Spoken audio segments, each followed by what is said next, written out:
noches. En los 3 años largos que llevamos emitiendo este programa Las Claves, no habíamos logrado tener como invitado al alcalde Gustavo Petro, siempre por problemas de agenda, hoy es muy ocupado, pero hoy por fin, ya en la recta final de su mandato, lo tenemos con nosotros y lo hemos invitado porque creemos que es un buen momento para hacer un balance de gestión, de examinar logros y desaciertos, de responder a las críticas, de mirar la huella que su programa de la Bogotá Humana ha dejado en la capital. Y para este propósito nos acompañan el analista Guillermo Segovia, abogado de la Universidad Javeriana con maestría en Ciencias Políticas de la misma universidad, y como todas las noches el escritor y periodista Antonio Caballero. Así que empecemos por lo que está caliente, ya sabrá qué es. Su administración ha sido, diría yo, inicialmente polémica, controversial, diría que contestataria, y entre los varios problemas que ha enfrentado ha sido el de las basuras, el primero de ellos que casi le cuesta el cargo, y ahora la Procuraduría le abre un proceso disciplinario por posible desacato de normas constitucionales, legales y reglamentarias en la expedición del POT por decreto, porque según la Procuraduría hizo caso omiso de advertencias del Consejo y porque se arrogó competencias que no tenía. Persecución política, como le hagan los uribistas cada vez que a uno de los suyos la Fiscalía les abre una investigación. Yo no salgo corriendo para Miami. Eso es una gran diferencia. Pero estos temas de la Procuraduría hay que abordarlos primero en el contenido de lo que intenta disciplinar, qué se buscaba o qué se busca. Y segundo, en lo que él hace el énfasis, que son los procedimientos. Los procedimientos son básicos en un Estado social de derecho, no solamente los contenidos, pero siempre hay que tener en cuenta que cuando se habla de una palabra tan, digamos, con tanto nivel de contundencia como el dolo, ¿cierto? Que es el querer hacer premeditadamente daño sobre otra persona o sobre una sociedad, y ese es el dolo. El contenido es básico, no solamente el procedimiento. Y sobre eso han escrito muchos juristas, pero aquí veámoslo en concreto. Digamos, en ambos casos, los temas tocan con unos eventos fundamentales, no solamente para la ciudad de Bogotá, sino para la humanidad. En el caso del aseo era la construcción de un modelo de aprovechamiento, de reciclaje, ordenado por la Corte Constitucional, tratando de superar una situación de vulnerabilidad absoluta, de estado de inconstitucionalidad en la que tenían sumida una población de cerca de 14.000 personas, los recicladores, a los cuales no les pagaban por su servicio y por su acción en beneficio del planeta. Y el otro también está ligado, fíjate, ¿no? Yo no creo que sea coincidencia, el plan de ordenamiento territorial que se hace como modificaciones excepcionales para adaptar la ciudad al cambio climático. Los dos temas están ligados, es el mismo. Es la lucha que hoy libra la humanidad por detener el principal problema que hoy la queja. Claro, yo estoy de acuerdo con usted que el fondo es una cosa, el contenido es una cosa y el procedimiento es otra. La pregunta es, ¿no trató de imponer un contenido con todas las condiciones y calidades y virtudes que usted propone mediante unos procedimientos que no estaban, digamos, que violaban normas y reglamentaciones, sí, entonces, etcétera, etcétera? La palabra dolo no existe. ¿Cómo se puede argumentar que hay dolo por adaptar la ciudad al cambio climático? O sea, ¿a quién se le produce el daño? Que no sea a ciertos intereses particulares muy poderosos que ganan en el corto plazo si se arriesga la vida a la comunidad, como sucedió con el señor Villegas y el edificio Space. No hay, alcalde, no hay una exageración en hacer pasar todos los temas a defensa de la humanidad, defensa del planeta, defensa... cuando estamos hablando de cosas, 14.000 personas, son los recicladores, como usted acaba de decir, hablar de la defensa de los intereses de la humanidad no es un poco exagerado. ¿No salta usted muy a menudo a esa exageración megalómana, digamos? Megalómana es que yo hago crecer mi ego. Y el ego mío no tiene nada que ver con el cambio Pero usted climático. está defendiendo la humanidad y el cambio climático. ¿Sí? Entonces hablemos de eso. ¿Es importante el tema o no es importante? Doctor Segovia, usted... Sí, señor alcalde. Eso que se llama el cambio climático es un simple discurso de moda que usa uno que otro político. La mayoría de los políticos ni hablan de él, sino uno que otro líder religioso, uno que otro artista. Bueno, O le diría que realmente Antonio, es un problema si fundamental. Obama está cometiendo también El mismo error mío. ese es una error de negada, megalomanía o frente a el ese Papa. tema. Entonces el No, Papa pero por no, No, pero yo no estoy diciendo que el cambio climático no sea importante, por supuesto que no. Lo que estoy diciendo es que usted lleva todas sus actitudes a ese extremo del cambio climático, de la defensa de la humanidad, etcétera. Usted no hace nunca nada. Cuando tú hablas de todas tus actitudes, pues yo estoy hablando de una coherencia de un discurso político. Yo le propuse al pueblo en mi campaña electoral 3 objetivos, no más, 3. Yo no propuse hacer la LO, al contrario, yo propuse no hacerla hacerla precisamente sí. por coherencia con lo que estaba planteando. Propuse 3. Superar la segregación social, inclusión el social. problema de la desigualdad y la pobreza en la ciudad. 2, adaptar la ciudad al cambio climático. Lo dije explícitamente, yo no me oculté ese discurso. Mucha gente en ese momento decían que es cambio climático. Y 3, fortalecer el poder público. Pero Son los insisto, 3 alcalde, ejes. estoy de acuerdo y usted no está, digamos, usted no está faltando a sus promesas de campaña. La pregunta, un profesor de mi hijo decía, todo se puede hacer, pero no de cualquier manera. Bueno, pero esa ya es otra pregunta. No, lo que Aquí digo, estamos hablando de la importancia de del acuerdo, la contenido. importancia sí, pero no se podía hacer de una forma, digamos, más no imponiendo, no tratando de imponer, sino más bien, como digo, como se dice ahora, socializando el proyecto para poderlo hacer, para tener unas, digamos, buscar mejores relaciones con el Consejo, mejores discusiones con el Consejo, es decir, menos confrontacional para lograr un mejor resultado y no que todo termine en los Alcalde, procesos si usted me políticos. permite, con respecto a esta pregunta, quisiera plantear lo siguiente. Digamos que el POT, las líneas generales, tanto los especialistas como la gente que ha llegado a estos nuevos temas las comparte.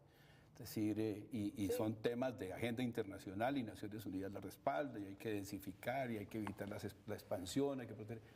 Si esos lineamientos generales son compartidos, ¿qué pasó en el Consejo? ¿Por qué sucesivamente el Consejo se negó? Y ahí pues queda la otra pregunta. Yo entiendo que tampoco está definido que usted haya tomado ahí una decisión por alcaldía. Ese es un tema que está en discusión jurídica y que incluso también estaría en discusión jurídica que sea competente hoy el Procurador General, porque se llevaría de por medio el control de legalidad y constitucionalidad. De todas maneras, hay Pero es lo que ¿por está qué en haciendo. esos escenarios, por qué en el Consejo hubo esa oposición Bueno, y se le entonces, negó? primero, digamos, que quede claro la importancia del tema. ¿no? Si no, en es eso un no problema dudamos, de eso no se duda. Mira, es el cómo. en cualquier momento, en cualquier circunstancia, dentro de unos minutos, puede producirse un evento climático tal que nos inunda Bosa o Tunjuelito. Y no porque siempre se ha inundado Tunjuelito como sucedía por construir donde no se debía, sino porque cada vez eran más agudos los cambios del clima. ¿Debido a qué? A un exceso de mercado de codicia humana, que no es de todos los seres humanos, es de un sector que consume por encima y de manera desaforada, emitiendo gases de efecto invernadero que están produciendo catástrofes, que se pueden producir en cualquier lugar del mundo.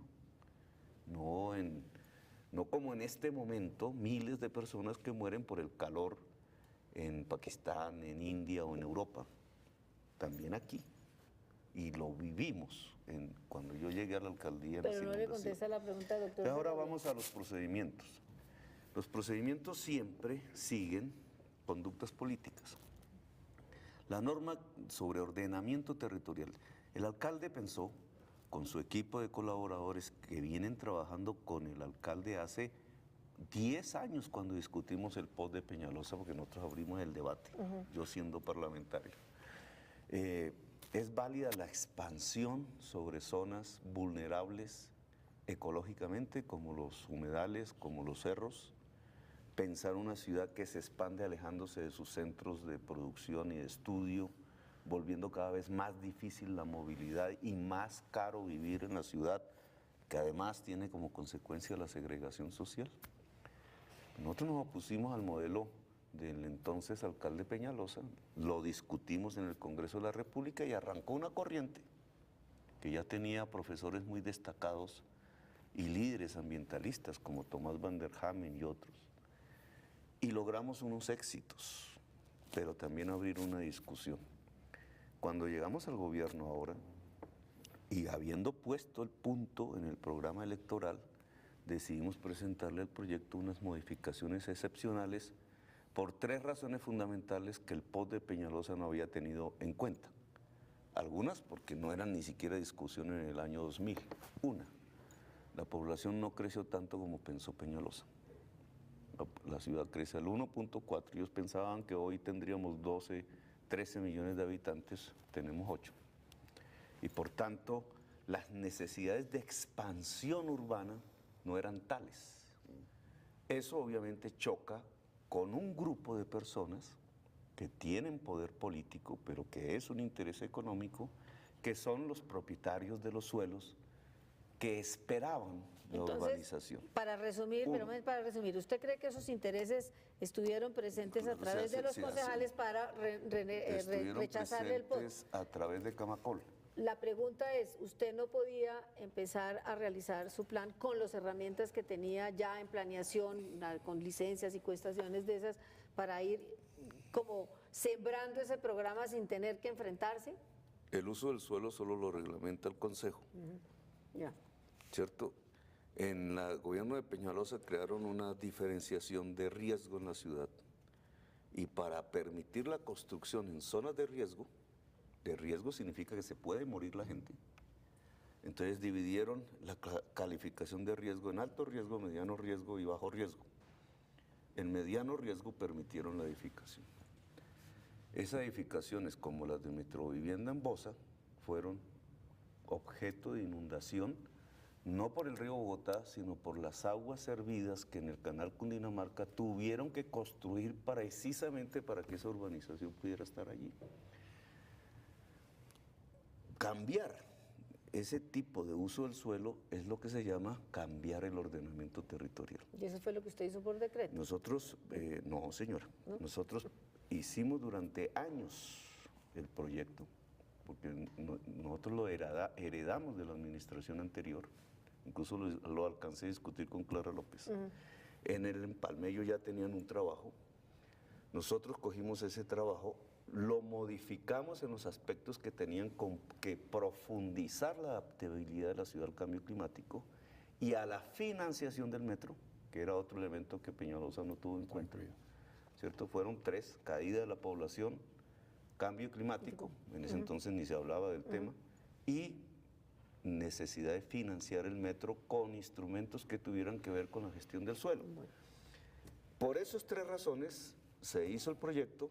La ley dice, tiene que ser presentada a la Comisión de Ordenamiento Territorial, que es una entidad de la sociedad civil, se presentó allá, se discutió, salió el concepto final, tiene que ser concertado con la autoridad ambiental, que es la CAR. El proyecto de Peñalosa jamás tuvo la concertación con la CAR, nosotros sí la logramos. Y después pasa al Consejo y nosotros ¿Esa va a ser su defensa frente al proceso disciplinario? Nosotros presentamos el proyecto al Consejo y aquí vienen los procedimientos y lo turbio de la política. Cuando usted tiene una obra de esas, que es una obra académica, técnica, no mía, sino de decenas y decenas de personas que concurrieron a la elaboración de ese proyecto, cuando empieza a convertirse en objeto de estudio de universidades del mundo, porque esto es una discusión mundial, por eso me invitaron a Harvard, no fue porque me compré la conferencia, como insinuaron alguna persona por allí, me invitaron a Harvard ¿a qué? A exponer el proyecto, por eso nos invitaron al Vaticano. Pero el proyecto, al ser presentado al Consejo, entró a la comisión dirigida por Javier Palacios, comisión del plan, y en 5, no alcanzó a durar 2 horas.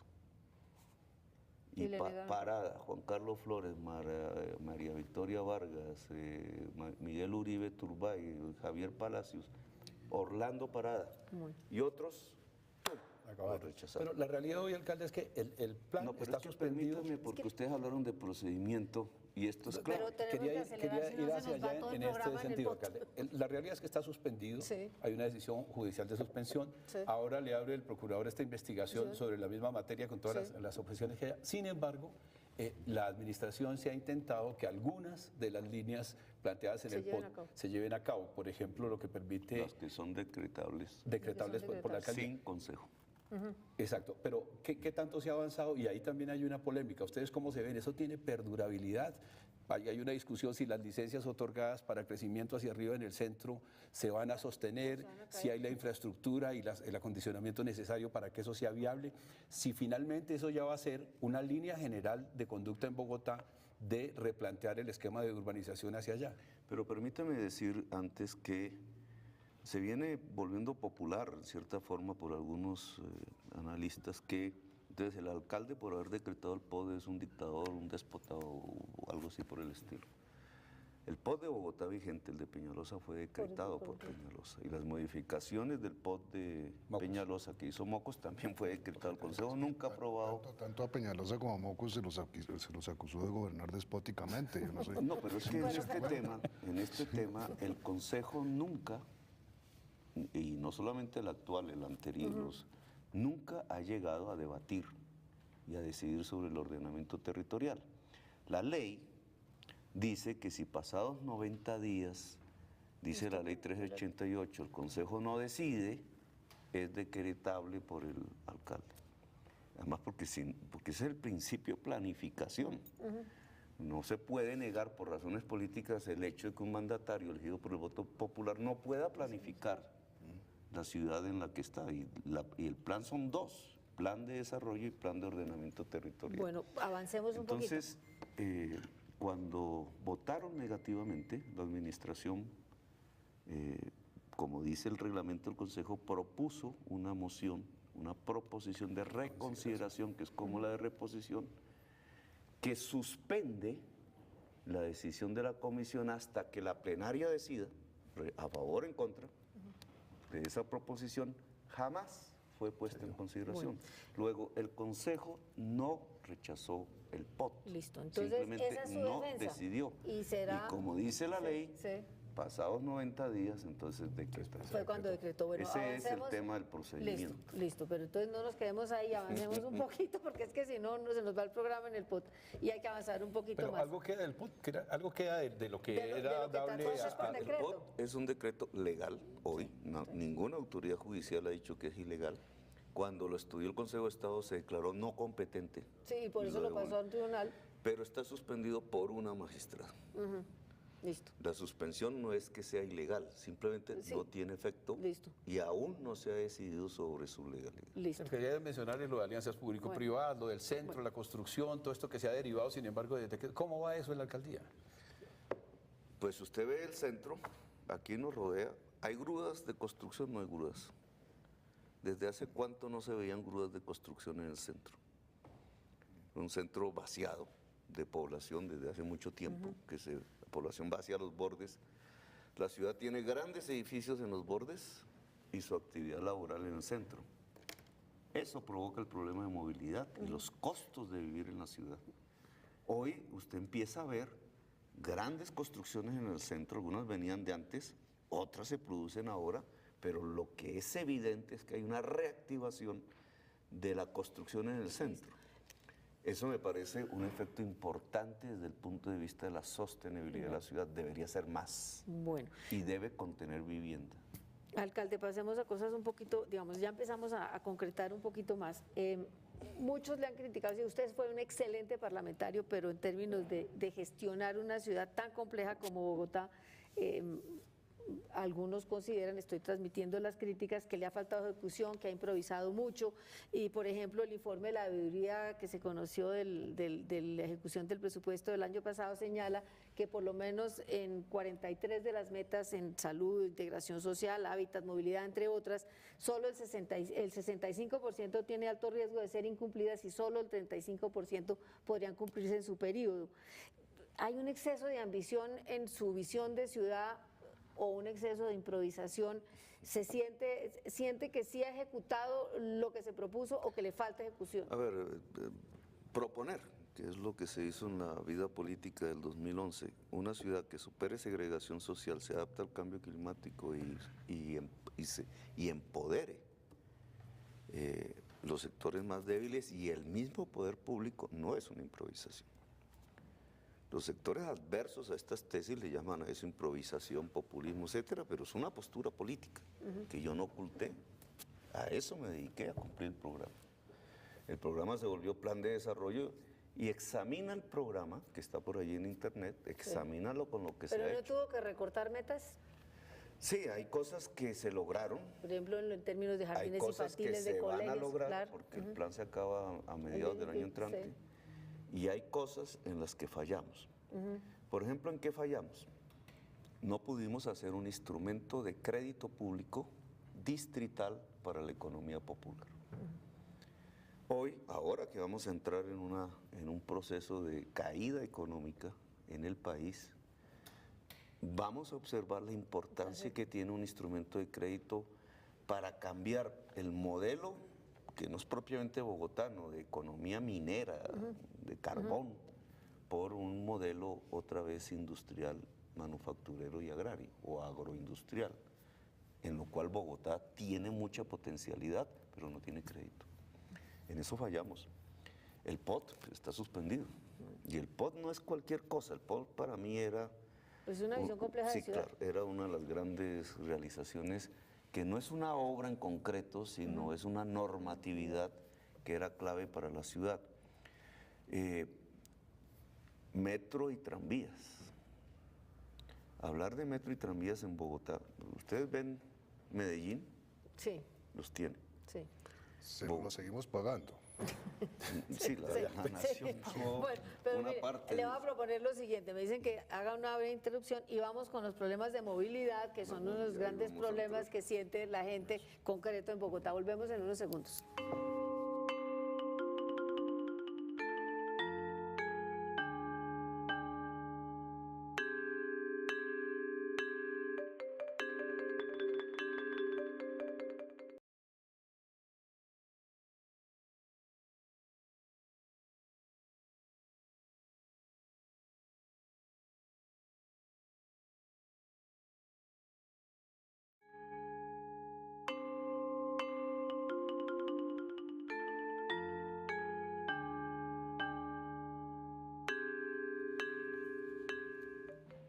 Alcalde, uno de los problemas concretos que vive día a día el que vive en Bogotá es el de la movilidad del transporte público. El Transmilenio está colapsado, los buses azules circulan prácticamente vacíos, a eso se suma un retraso en la red férrea, en los cables que se habían anunciado, en la construcción y mantenimiento de la villa vial, en la chatarrización.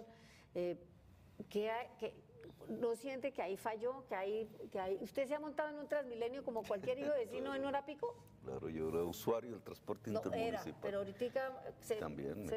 ¿Y cómo explica, es decir, por qué ese rezago en tantas cosas que se nos convirtió en un dolor de Sí, cabeza pero transitar en Bogotá? ni tanto que... Teme al santo, ni tanto que ni no lo poco alumbre. que no lo alumbre, porque en esto se nos olvida que había antes de Transmilenio. Y lo que había antes de Transmilenio era terriblemente y enormemente peor a lo que... De acuerdo, a pero lo no que hay modificó. atraso en las cosas de Transmilenio también. Claro que sí, porque una ciudad del tamaño de Bogotá, si fuese otra más pequeña, pues no... Es probable que el Transmilenio, tal cual se configuró como un bus rápido de tránsito, de solo carril, buses solos en un carril exclusivo, pues da abasto. Pero en Bogotá no. El sistema de buses Transmilenio mejoró lo precedente, pero por sí mismo no fue hecho ni para los niños, ni para los viejos, ni para las mujeres. Era un afán productivista llenar de gente eso para llevarlo lo más rápidamente posible a donde trabajan. Pues como se hace con el metro. Sin importar su comodidad. Y así se diseñó Transmilenio y así se desarrolló. Hizo un salto importante, pero indudablemente hoy demuestra su límite. Los buses solos no son capaces de mover una ciudad de 8 millones de habitantes. Pero es que Pero más aún si se suponía, como dijo usted, no desarrollaron. que iban a ser 13 millones calculado a Peñalosa. Peñalosa, digamos, él es candidato y entonces tengo cierta limitación, pero la visión de Peñalosa en el momento en que fue alcalde, primero fue el de encontrarse con un presidente que por razones económicas esgrimió que no había dinero para hacer un metro.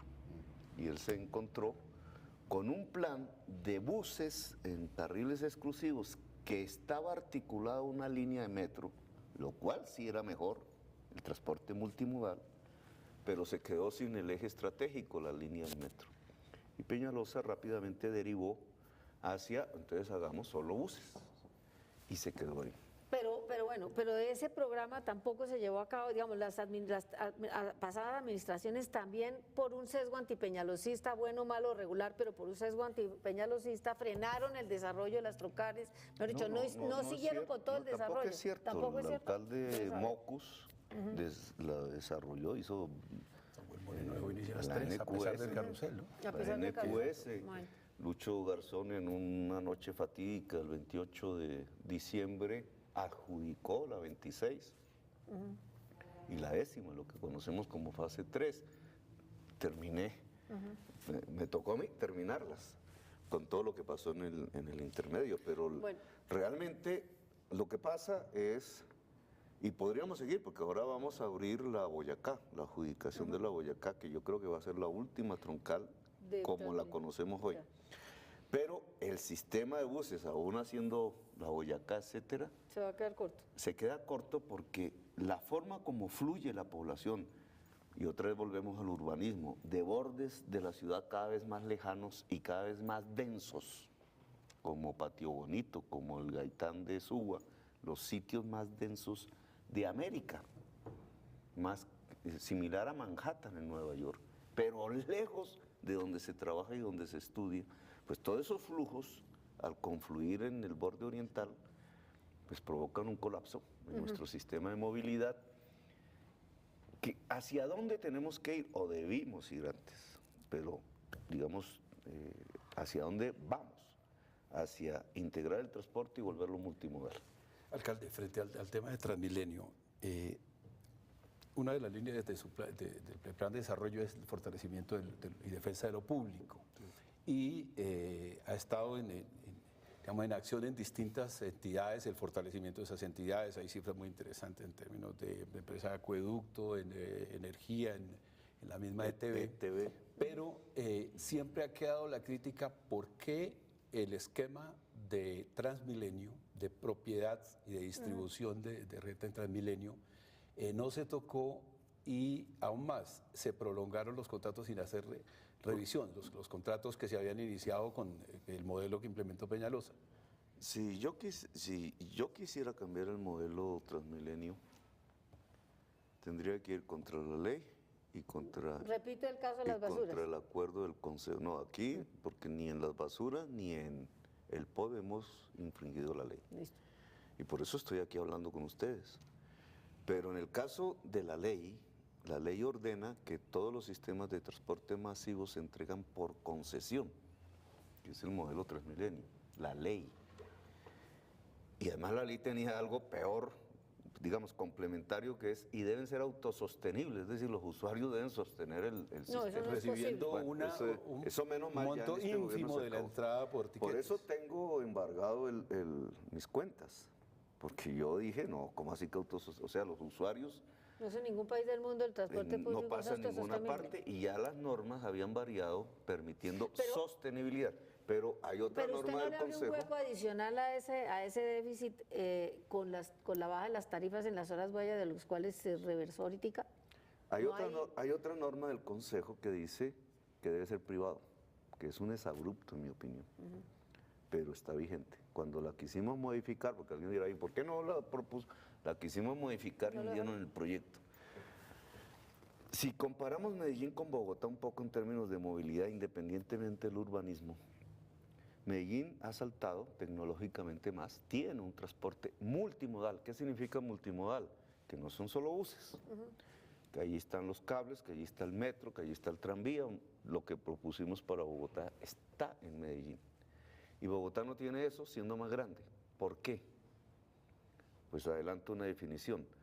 Porque a diferencia de Medellín, en Bogotá los intereses privados de los transportadores, que es el 100% del transporte de la ciudad, se ligaron a intereses políticos y han impedido los saltos tecnológicos de la ciudad. En Medellín eso no fue tan fuerte. Eso es así desde hace muchos años. Desde hace décadas. Sí. ¿Por qué usted no pudo cambiar eso? Sí, Yo no, en eso yo no creo que los consejos se hubiera opuesto. Sí se opuso. En el año 2012, en primer año de gobierno, presentamos al proyecto le pedimos que un cupo que quedaba allí de 800 mil millones de pesos de endeudamiento se trasladara con el objetivo de hacer el tranvía en la séptima. Si usted recoge por internet lo que se dijo en ese entonces, verá la diferencia con Medellín. Medellín ya tiene ese tranvía, lo acaba de estrenar. Sí. Nosotros no pudimos hacerlo aprobar en el Consejo, perdimos por un voto. ¿Por qué perdimos por un voto? Alguien dirá, no, porque usted no les ofreció lo que tenía que ofrecer. No. El ministro de Transporte de ese momento, que es hoy creo que embajador en el Vaticano, fue al Consejo a pedir que votaran en contra de algo que era poner un tranvía. Y yo ahora recapacito, ¿y por qué? Digamos, ¿qué era lo malo del tranvía? Lo malo del tranvía es que si lo financiábamos nosotros, dado que desde hace mucho tiempo Bogotá tuvo tranvía, pero ya no existe la experiencia férrea en la ciudad, que lo férreo es no contaminante y más poderoso como sistema de transporte masivo, lo cual implica que la gente puede ir más cómoda. Cuando nosotros propusimos el tranvía en la séptima, en el año 2012, y financiarlo, que ya hubiera terminado, el ministro de Transporte fue y le pidió al Consejo que votara en contra. ¿Por qué? ¿Usted cuál cree que es la razón que hay detrás de eso? ¿Por qué ahora están los buses ahí? Pero no me diga, ¿por qué cree que hay detrás ¿Por qué están los buses ahí?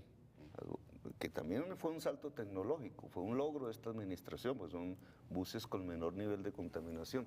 Pero ¿por qué están los buses y no el tranvía? Pues los buses son privados, son de un operador privado, incluso me acusan, siempre habrá rumores. Sí. Nosotros lo que queríamos era un tranvía de operación pública. Alcalde, a ver, una de las frustraciones que aparentemente le va a quedar a Bogotá es que el cheque simbólico no se va a hacer efectivo. Daría la impresión por el poco tiempo que queda en la gestión suya. Sí, pero con calma, digamos. Estas son las decisiones de una ciudad, porque estamos hablando de una cuantía enorme de recursos que tienen el concurso de la nación. No lo puede financiar solo la ciudad. Tenemos por primera vez un estudio de ingeniería que nunca tuvo la ciudad sobre el metro.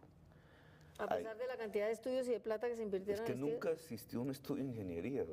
Pintaban en los planos líneas por acá, pues eso es muy fácil, pero incluso la administración de Samuel no logró sino pintar en un plano una línea, de acuerdo a estudios de demanda, etcétera. Pero un estudio de ingeniería es meterse en el terreno, abajo, ver cómo es el subsuelo, ver si se puede hacer ese túnel, ver cuánto puede costar, diseñar las estaciones desde el punto de vista de la ingeniería, no desde el punto de vista de un dibujo. Eso es lo que ya tiene la ciudad, un estudio de diseño. Eso es lo que usted le hereda a la próxima administración. Cuenta con los recursos, ¿cierto? Pues los que tendría que más allá del diseño, porque entonces el gobierno puso, de acuerdo a lo que costaba en dólares, ahora sí. Una plata, ¿cierto? Nos pidieron que nosotros pusiéramos otra plata, la pusimos. ¿Y qué se necesita ahora para seguir? Algo que se llama un COMPES, unas cosas de procedimiento. Pero sin ese procedimiento no se puede hacer. No se puede hacer. Entonces, y dependen del resorte nacional. Un COMPES, un CONFIS nacional, y una vez acabada la estructuración, subir los prepliegos, que es el primer anuncio público ya para quienes quieran construir el metro en el mundo, esos agentes de constructores, para empezar el periodo de observaciones. Allí yo diría entramos al punto de no retorno. Ya a ese no hemos llegado. No hemos llegado, hemos llegado. y yo espero ¿Y que en plena este campaña año, es posible? yo espero que sí, porque Bueno. Otros punticos en sí o no para pasar al tema de la seguridad, que es otro dolor de cabeza de los bogotanos. ¿Hay atraso sí o no en la construcción y reparación de la vía, de la malla vial? No lo que usted se propuso lo ha logrado. no, al contrario, incluso voy a ser franco, cuando yo llegué a la administración no estaba en el programa la malla vial local, estaba todo esto que hablamos, metros y tranvías y cosas, incluso el tranvía lo recogí de una idea del exgobernador de Pero vamos a Cundinamarca la malla vial. en ese momento. La malla vial local ha sido olvidada en los últimos 20 años en Bogotá. Y básicamente por local es las calles entre Sí. los barrios. Y básicamente porque los recursos para financiarla, la sobretasa de la gasolina que pagan los señores propietarios de carro, en la mayor parte, se fue para las troncales de Transmilenio. Y al irse y dedicarse Sí, se ahí, abandonó esa la- malla se fue deteriorando y hoy el costo de repararla toda, pues vale como el metro. Bueno, sí o no se da Pero- retraso en la chatarrización rápido, porque si no, no avanzamos, no le digo, o nos viene otro programa. Pero fíjate que tratando de solucionar progresivamente el problema, trajimos las tapahuecos. Pero eso también fue otro Otros polémico. Porque es un salto. Es un salto. Hoy, cuando ya se... Pero es un salto que no ha tenido efectos. Sí, Precarios. vaya a Barrios Unidos y pasea en su Pero carro. dicen que se daña muy rápido, que se agota muy rápido. Es que mira, cuando yo tapé, ese fue mi error. Ese fue mi error. ¿Cuál fue mi error? En diciembre estábamos en medio de la situación que generó el procurador esa vez. De la agitación. ¿Cierto? Que fue pues difícil. ¿Para qué voy a decir que no? Sí. Fue difícil. La tapa del balcón. A la mitad del gobierno decir usted se va y se va porque le pagó a los recicladores y porque sacó un señor privado del negocio de las basuras. Pues fue difícil y yo me adelanté, y ese fue un error, a usar la tapahuecos que ya estaba ahí por otras razones, iba a empezar a trabajar, necesitaba una póliza para finiquitar el contrato. Yo no sabía que necesitaba la póliza, no me informaron de eso. Y en la rapidez tapé un hueco. Ese hueco que tapé, que es el primer hueco tapado por esa máquina en Bogotá, el parche ¿Se conserva? goza de buena salud. Porque yo he ido allá a pararme encima a ver si lo que dicen es cierto. Bueno. Y digo, voy a mirar. Listo. En cifras, ¿cuáles han sido los ¿Cuánto resultados de la kilómetros? máquina? Que demuestra que pasado ya, casi ya va para 2 años, el hueco se mantiene tapado. Los exámenes ya que no hace el alcalde parándose encima, sino ya técnicos, etcétera, demuestran que el 98% de los huecos no tienen problemas.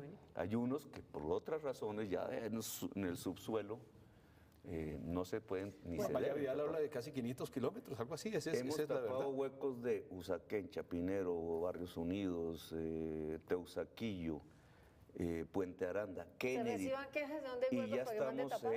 en Antonio Nariño.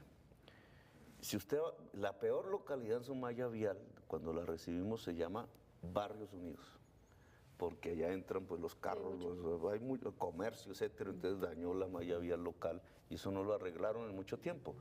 Vayan ahora en su carro, les pongo Está ese... perfecto, vamos a no hacer digo ese que- paseo.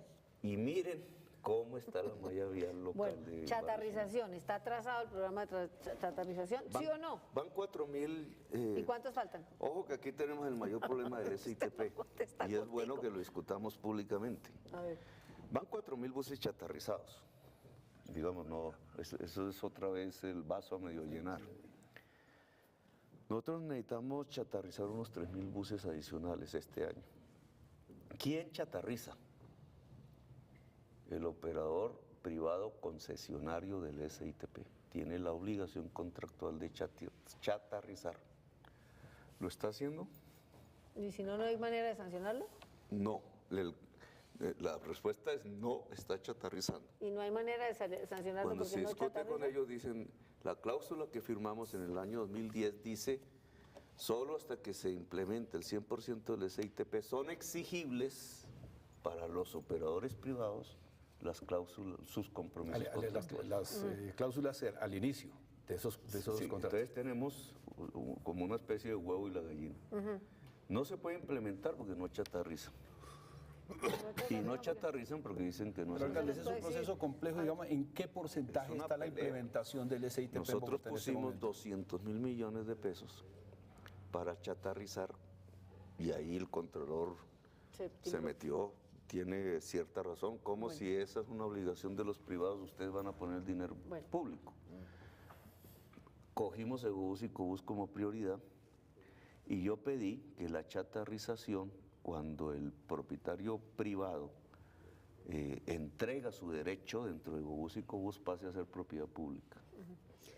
Es decir, ha comenzado en la ciudad un proceso dentro de dos operadores que se quebraron, intervenidos por el Estado, para tener propiedad pública en la operación del transporte público de la ciudad. ¿Y a diciembre estaría completo el esquema de ese es un SITP? proceso. Falta, bueno, vamos al No, tema. el SITP ya Bueno, está. Bueno. Solo falta lo de Egobús y Cobús en realidad. Bueno. Y la chatarrización de los. Esperamos ver pronto operadores. esos buses azules llenos de gente. Y pasemos al tema de la Y seguridad. si no, nos toca pagar. Por eso, pasemos al tema de la seguridad, que es otro dolor de cabeza de Que los ibas a bogotanos. preguntar de las finanzas, pero ese punto bueno, pero es el mayor punto, Bueno, digamos, el punto más delicado de las finanzas de Bogotá. Porque las cláusulas con que firmaron el SITP dicen que el déficit operacional lo paga la ciudad. Ese déficit operacional hoy suma 700.000 millones de pesos. que lo tenemos que pagar nosotros. Lo estamos pagando contundente. todos. Estamos pagando. No los usuarios. El Contralor me pide que sean los usuarios, por eso me embargó. Si yo hiciera que ese precio lo pagaran los usuarios, la tarifa tendría que ser de Mucho más alta. 4.000 pesos Bueno. y se subirían solo algunos. Entonces está por resolverse. Cláusula. Pero vamos a la seguridad. Usted normalmente se defiende con el tema de que hayan bajado los homicidios y que el problema de la seguridad es de percepción y no de realidad, que las cifras No, eso dicen no lo contrario. no lo digo yo, las encuestadoras. Bueno, diga a ver, pues. Las ¿Cómo vamos en materia de encuestadoras siempre seguridad? hacen una doble, auscultan, porque las denuncias no nos permiten tener un instrumento objetivo dado que la gente no denuncie. Entonces lo que hacen son dos clases de preguntas. ¿Usted se siente inseguro, sí o no? Eso se llama percepción. Eso no se lo inventó el alcalde, eso es una... No, de acuerdo, pero es que la gente Y no después solamente hacen- percibe, sino que la atracan. Y después hacen otra pregunta. La han ¿Usted atracado. en el último año ha sido víctima de un delito? Eso le llaman victimización Listo, directa. entonces, ¿cómo estamos en materia de victimización? Entonces, cuando uno hace un análisis sobre las encuestas que no hacemos nosotros, las que rutinariamente se hacen, el DAN, etcétera, entonces mira percepción y mira victimización directa. Victimización directa muestra la realidad. Usted fue víctima de un delito en el último año. Cuando se mira eso, ni hay caída, ni hay ascenso. Se mantiene. Seguimos en un nivel que dentro de las ciudades modernas no es exagerado, pero es alto. Pero ni va para arriba, ni va para abajo. Digamos, eso no habla ni bien ni mal, no hemos podido, porque el núcleo central de ese delito es el robo de celular. Ahora podríamos hablar un poco más No, de es eso. que nos acabó el programa, no es que ya me están diciendo que la guillotina, Ahora, que ya que lo decía. la percepción sí es disparada. Sí. ¿Cierto? Esa sí, Sí. ha cambiado en forma exponencial hacia arriba. Ahora, decirle al alcalde que el alcalde es el que está diciendo que es que todo lo que ocurre en delitos es percepción y no es realidad, eso nunca lo dije yo. Eso lo puso un periodista en un subtítulo en City TV. Cuando yo le pregunté a Jessy Lancheros en Bogotá cómo vamos, ¿por qué será que la victimización directa no sube y la percepción de inseguridad sí sube? Y él tituló, el alcalde dice que la inseguridad en Bogotá es solo percepción. Ah, listo. Usted dio una explicación, ¿no?, sobre el tema de la percepción de inseguridad, que en la medida en que ha habido posibilidad de que estratos 1 y 2 y personas que están en el CISBEN accedan al transporte público, se genera una serie de temores. O sea, la inclusión también ha hecho que ciertos Percepción sectores... dentro del bus. Dentro del bus. Pero hay una realidad dentro del bus, se roban el celular. Sí. Y nosotros ya tenemos hay un programa que se llama Jóvenes en Paz, 10.000 jóvenes de los puntos más violentos de la ciudad, los jóvenes más excluidos de la ciudad, que ya logramos, les pagamos por estudiar. Y hicimos una encuesta para determinar la intimidad misma del delito, muy interesante. No se ha publicado ¿Y por qué no? porque están acabando de hacerlo, Procesarla. pero genera unos hechos que, digamos, nos permiten ver por qué el delito de hurto, no hablo del de homicidio, Sí, sí, sí. que además sí ha bajado, el de hurto, que es donde está el mayor problema de la ciudad, no baja.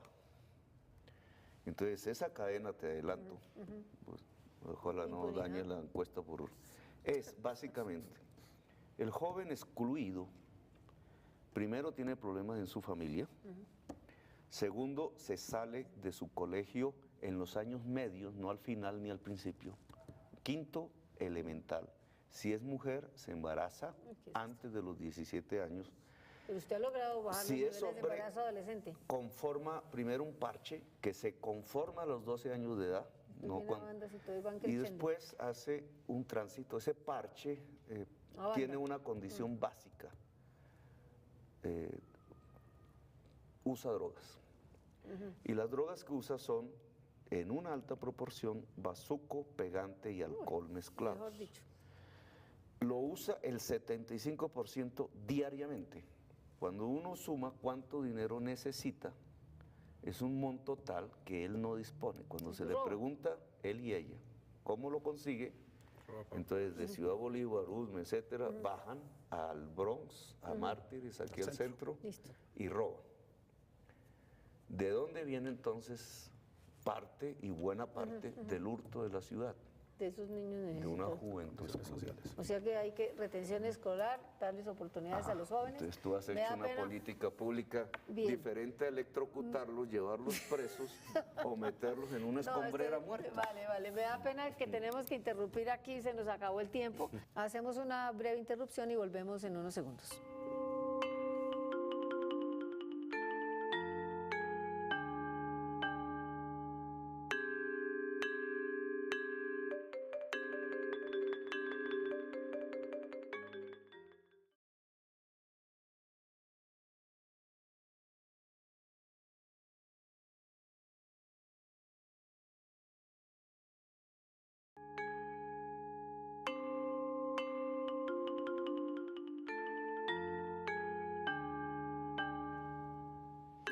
Alcalde, si usted tuviera que hacer como un testamento que le deja en herencia a la ciudad, ¿cuál cree que es ese testamento? ¿Qué es la huella, la impronta que deja su programa de la Bogotá Humana en la capital? Bueno, fuera del tema ambiental, que ya hablamos, confrontado casi que violentamente, está el tema de la superación de la pobreza y la disminución de la desigualdad social, que no es lo mismo. Pero ¿por qué algunos analistas dicen que sí le reconocen la disminución de la pobreza, pero que el coeficiente de inequidad sigue siendo igual, que no ha bajado? Ha bajado lentamente, y es que esos cambios son más difíciles. Y no se producen de manera inmediata. Incluso aquí está la capa más rica de toda la sociedad colombiana viviendo en Bogotá. Contra esa capa, la más rica de Colombia, es que se confronta en términos estadísticos, en el coeficiente Gini, la capa más pobre de la sociedad bogotana. Entonces, el reto es el reto del país, pero en Bogotá. ¿El coeficiente de Bogotá es más alto que el medio del país, que el del país en general? No, está por debajo. Está por debajo. Y está por debajo de varias ciudades de Colombia. Concentración. Pero sigue siendo No, muy alto. porque Colombia es uno de los países más desiguales ¿Cree que socialmente ahí del mundo. le hizo falta gestión o que se necesita No, más tiempo? se necesitan más cosas, se Más necesita cosas. poder nacional. Porque tiene que ver con la tributación, por ejemplo. Los sectores más ricos de la sociedad colombiana no pagan impuestos. Pero los Y sectores eso, más ricos, eso es un tema, digamos, fundamental incluso para la tarea de la paz. pero lo que se quejan es que los tienen ahorcados a base de Eso, impuestos. pues, la clase media, media alta, pero los sectores más ricos de la sociedad colombiana, los dueños de bancos, los dueños de tierras, los dueños de los grandes centros comerciales, etcétera, no pagan impuestos. O no los pagan Un en señor de proporción a clase lo que media debieran. paga mucho más proporcionalmente que una de proporción. estas personas. Y eso ya produce un efecto contra la igualdad social. Hay otro tema fundamental, las pensiones. que estamos ya viviendo. La nueva pobreza que crece en Bogotá ya no es la de Ciudad Bolívar, No. es la de las señoras de tercera edad del centro de la ciudad y de Chapinero, que ya hablaremos algún día con más calma, pero esa es la nueva pobreza. ¿Y qué es eso? El Son los que fracaso llaman del pobres sistema. vergonzantes. Sí, porque viven en casas que vuelven Buenas. inquilinatos, que son Tienen casas el muy bien mínimo hechas. vital para sostenerse. Pero, y el CISBEN y todas las cosas no miran eso, ni los estratos, ni nada. Entonces, incluso hay una tragedia, es que la política pública no logra llegar A esa donde gente. esas personas. Que están en el lugar equivocado, mejor dicho, Pero están en unos Bogotá, estratos altos y sí, no corresponden sus no, ingresos. Listo. Con la encuesta multipropósito, que es de 70.000 personas, no estamos hablando de cualquier tontería, mostró pobreza extrema dentro del estrato 6. Los estratos se deben acabar, esa es Sí, una ese es un propuesta que debate hemos que hay hecho. que hacer, de acuerdo. Los estratos Pero se deben avancemos. acabar. Entonces. Bueno, lo que ha logrado Bogotá Humana es sacar 500.000 de personas de la pobreza multidimensional. Esa palabreja es el indicador de pobreza de Naciones Unidas. Sí. Y mide básicamente la política distrital en medio de una política nacional que es más bien macroeconómica, que es lo que llamamos la pobreza monetaria. En pobreza monetaria bajamos, pero no tanto.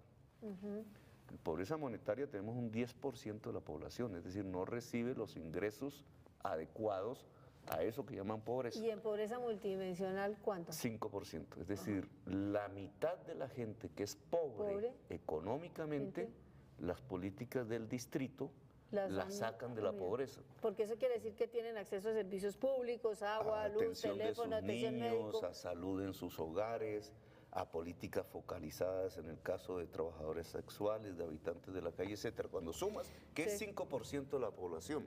¿Eso qué es en términos de gente? 500.000 de personas en 3 años. Alcalde, En 3 años. usted... Sí, doctora. Usted habla de poder nacional, ¿eso es una declaración de intenciones?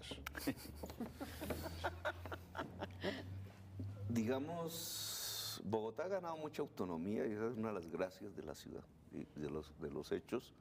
Eso se le debe a Jaime Castro. Y no por lo que hizo siendo alcalde, sino por lo que hizo siendo constituyente. Y esa autonomía que hoy vulneran, nunca los gobiernos nacionales han respetado realmente la autonomía de la ciudad, siempre tratan de imponerse, pero ese hecho de tener una autonomía relativa es lo que ha generado que la ciudad sea exitosa socialmente. En Bogotá se ha hecho una revolución social. A eso ¿En me qué quería No la referir- hizo solo este gobierno. No, de acuerdo. alcalde. ¿Qué otro? Este gobierno profundizó todo y logró unos que no mueran niños de hambre, que la tasa de mortalidad infantil baje un dígito, ¿En que la cuánto tasa está? de mortalidad está en 9.6. ¿Y en cuánto está la tasa de embarazo adolescente, que según entiendo es uno de Bajamos los de éxitos? 21.000 casos anuales, por número de niñas, bajamos de 21.000 a 16.000 casos, aún es alto, Sí. es una caída en Siempre 4 es alto, años. sí. Bajamos toda la tasa de mortalidad materna, la mortalidad perinatal, que es la muerte de niños en el vientre, no voluntario, no, Sí. hasta un mes después de nacidos, cayó en 2.000 casos cada año. Es una de las caídas más importantes en Bogotá. No Y pasa. eso se debe a un éxito en las políticas de Sí, salud. y sobre todo de un modelo de salud diferente, médico domiciliario? que sin derogar la ley 100, porque no podemos, hizo que 6.000 profesionales de la salud visitaran de manera permanente, no una vez al año, sino una vez Hicieron cada seguimiento. mes, las familias, cerca de 3 millones de personas en hogares populares, en las partes más pobres ¿La de la red ciudad. pública de hospitales salió de la crisis o sigue en crisis? Salió de la crisis, pero ojo, la ley 100 sigue actuando. O sea, las razones objetivas que llevan al déficit siguen actuando. Nosotros logramos superar eso porque quitamos politiquería, porque metimos plata, porque especializamos hospitales. Pero en 2 años podría volverse a abrir el Alcalde, cuando habla de revolución social, yo lo he escuchado en varios discursos reivindicarlo. Hicimos una revolución social y inmediatamente uno lo relaciona con que hay condiciones ya estructurales en el distrito de mantener, de darle sostenibilidad a los programas sociales. Indudablemente que a pesar de quienes quieran desconocerlo, salta a la vista en lo que se ha hecho en materia de gestión social. Pero ¿cómo se ve eso a futuro? ¿Es sostenible en el distrito? Financieramente sí, es un problema de voluntad política, incluso se puede hacer más. queda como deuda porque no teníamos, pero algo que deberías empezar a hacer de una vez, incluso nosotros empezaremos en estos meses, pero continuar, es una universidad con la capacidad de vincular 35.000 jóvenes de entrada. Y los temas estos de ley 100. El manejo de la universidad distrital, digamos, no ha sido... Allí hay un problema. La universidad es autónoma, digamos, no para... Sí, sí. La financia el distrito, pero el distrito no tiene sino tiene un puesto en la junta Eso no es directiva de la nada. universidad. Y una golondrina no hace verano. No, y además hay un problema, porque la autonomía en sí misma no es mala. Pues eso fue una Claro. conquista de la Constitución. Entonces no es el distrito el que puede imponer, sino que al interior de la universidad distrital, y yo creo que pasa en muchas universidades en Colombia, ciertos grupos de interés particular de apropiarse en los presupuestos de la distrital, que en algunos casos, no en la distrital, sino en Cartagena, en otras partes, llegaron a ser paramilitares y mataron La de por eso, Córdoba. la de Córdoba. Entonces se apropian de esos recursos y terminan pues enriqueciéndose en términos de pensiones exageradas Dejando clientelismo y, dentro de la y universidad. no permitiendo que se expanda la universidad hacia Nos los quedan jóvenes. dos minuticos. En educación, usted prometió, digamos, ampliarla, extender la jornada única. Sí. ¿Cuántos niños están hoy en jornada única y cuántos faltan? 230.000. Nosotros eso, digamos, eso no existía antes. Creo que teníamos 11.000 jóvenes estudiando 8 horas diarias. ¿Y ahora cuántos? Nosotros tenemos 200.000. 230.000. ¿Y Con una cuántos meta de hacen 280. falta? Y debemos 283. llegar a 850.000. ¿Cuándo? Esto es más caro y más largo en tiempos y más complejo. Pero que la el meta metro. suya es 280.000. Sí, Sí, y 250.000 lo vamos a cumplir. Y para la cobertura total durante años. Metimos 270.000 niños en atención integral que incluye educación. Alcalde, la como primera esto se va a terminar, yo Ya. no me quiero quedar sin la gana de hacerle esta pregunta, que hablaron de balconazo por allí, usted activó, o mejor, la ciudadanía activó los grupos más significativos de ciudadanías, de distintas ciudadanías, la protesta en el momento en que se vino la destitución del procurador, ha convocado casi siempre que la gente se manifieste. ¿Qué le queda a Bogotá en términos de construcción de democracia de la administración Petro? Pues en términos de organización no es mucho. Y hay que discutirlo. En términos de movilización es muchísimo. Son unas grandes movilizaciones por la Es que paz. usted como ninguno por la- fue un alcalde agitador. Vamos hacia otro el 29 de septiembre. Yo he pedido que no sea en defensa mía, por lo que ha hecho el procurador otra vez, que va contra las políticas del cambio climático. He pedido, el 22 se reúne el mundo en Bogotá. Pero aquella primera vez fue en defensa suya y usted Sí. lo planteó de esa manera, Sí. pues desde... Defensa del voto popular. No, y en defensa de usted como mártir de la Como democracia. mandatario, no mártir. Hombre, mártir. Mártir ya veremos Bueno, qué pasa. dejemos el discurso del martirologio, el debate del Sí, martirologio para otra Pero este oportunidad. 22 de septiembre está, digamos, queremos que la gente salga, no en defensa de Petro, sino en defensa de la lucha contra el cambio climático, en defensa del planeta, de la vida, en Bogotá, de cara a lo que será París en el mes de diciembre.